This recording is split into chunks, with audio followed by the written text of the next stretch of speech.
आज की हमारी कहानी हमें सिखाएगी कि सब्र में कितनी बड़ी ताकत छिपी होती है। कहानी का नाम है सब्र वाली लड़की। तो चलिए इस सफर को शुरू करते हैं एक बड़े ही अनोखे सवाल से। क्या कभी ऐसा हो सकता है कि सिर्फ एक रोटी की कीमत पूरी की पूरी दुनिया से भी ज्यादा हो जाए? जरा सोचिए, यही सवाल असल में इस पूरी कहानी की जान है। तो ये कहानी है बहुत बहुत पुराने जमाने की, एक ऐसा दौर जो गुजर चुका है, लेकिन इसकी जो सीख है ना, वो आज भी उतनी ही ताज़ा है और सीधे दिल को छूती है। तो अब मिलते हैं इस कहानी के सबसे अहम किरदार से, हमारी नायिका, जिसका नाम था आमीना। वही लड़की जिसे बाद में सब लोग सब्र वाली लड़की के नाम से जानने लगे।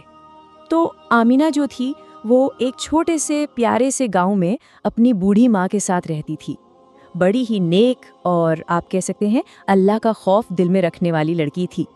उसके वालिद यानी पिता का इंतकाल हो चुका था।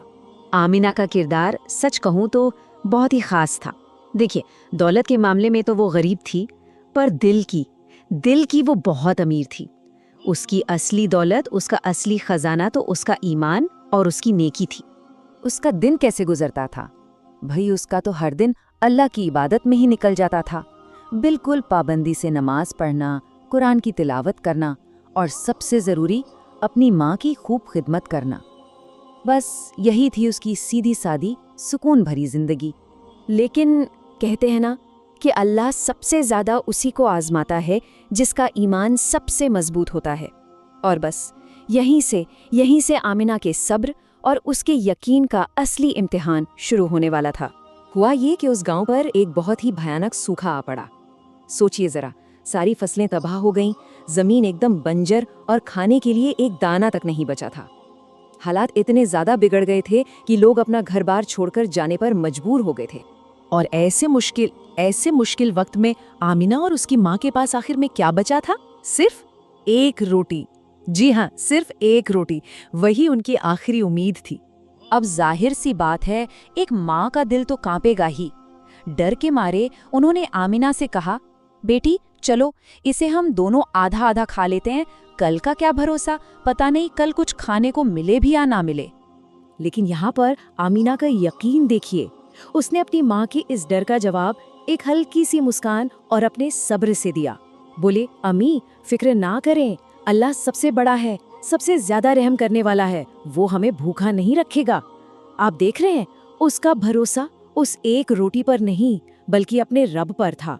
और बस यहीं से कहानी एक ऐसे मोड़ पर आ जाती है जहां आमिना को अपने यकीन को साबित करने का मौका मिलने वाला था।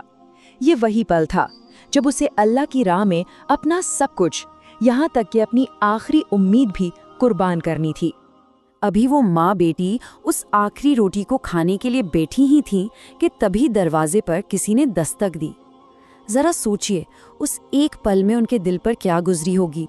दरवाज़ा खोला तो देखा है एक गरीब मुसाफिर खड़ा है।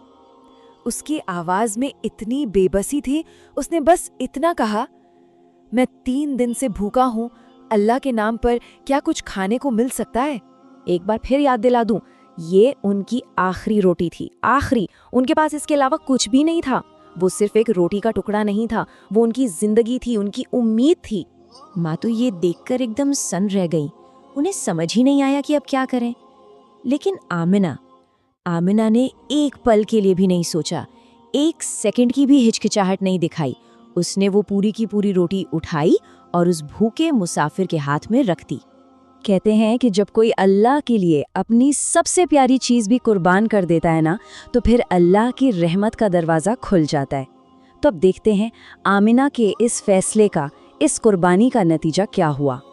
हाँ, ये सच है कि उस रात वो माँ बेटी भूखी सोईं, पेट बिल्कुल खाली थे, लेकिन आमिना का दिल वो सुकून से लबरेज था, एकदम भरा हुआ था। उसे ज़रा भी अफसोस नहीं था। वो तो बस अपने दिल में एक ही बात दोहरा रही थी, मेरा अल्लाह सब देख रहा है, वो इसका बदला देगा और यकीनन इससे कहीं बेहतर बदला देगा। उसका भरोसा टूटा नहीं था, बल्कि पहले से भी ज्यादा मजबूत हो गया था। और फिर अगली सुबह सच में एक चमत्कार हुआ। जैसे ही आमिना ने दरवाजा खोला तो क्या देखती है, کہ دروازے پر اناج سے بھری ہوئی کئی بوریاں رکھی ہیں، اتنا سارا اناج کہ انہوں نے اپنی پوری زندگی میں ایک ساتھ کبھی نہیں دیکھا تھا۔ اور ان بوریوں کے ساتھ ایک چھوٹی سی چٹھی بھی رکھی تھی۔ پتہ ہے اس پر کیا لکھا تھا؟ اس پر صاف صاف لکھا تھا، یہ اس لڑکی کے لیے ہے جس نے اپنی آخری روٹی بھی اللہ کی راہ میں قربان کر دی۔ مطلب یہ انعام سیدھے اللہ کی طرف سے آیا تھا، اور اس کی وجہ بھی سب کو بتا دی گئی تھی۔ تو اس خوبصورت کہانی سے ہمیں سیکھنے کو کیا ملتا ہے؟ چلیے اب اس کے سبق پر نظر ڈالتے ہیں۔ دیکھیے، اس کہانی کی سیکھ بہت ہی گہری ہے۔ سب سے پہلی بات تو یہ کہ جو اللہ پر سچا بھروسہ رکھتے ہیں نا، ان کا ہاتھ کبھی خالی نہیں رہتا۔ دوسری بات، صبر اور اچھی نیت سے کیا گیا کوئی بھی کام، چاہے وہ کتنا ہی چھوٹا کیوں نہ ہو، وہ کبھی بیکار نہیں جاتا۔ اور سب سے بڑی بات، اللہ جب دیتا ہے تو ہماری سوچ سے بھی کئی زیادہ اور کئی بہتر دیتا ہے۔ اور اب جاتے جاتے ایک سوال ہم سب کے لیے۔ آج کی اس تیز رفتار دنیا میں جہاں ہم سب کو ہر چیز فوراً چاہیے، انسٹنٹ ریزلٹس چاہیے، وہاں صبر اور یقین کی کیا اہمیت رہ جاتی ہے؟ یہ کہانی ہمیں اسی سوال پر سوچنے کے لیے چھوڑ جاتی ہے۔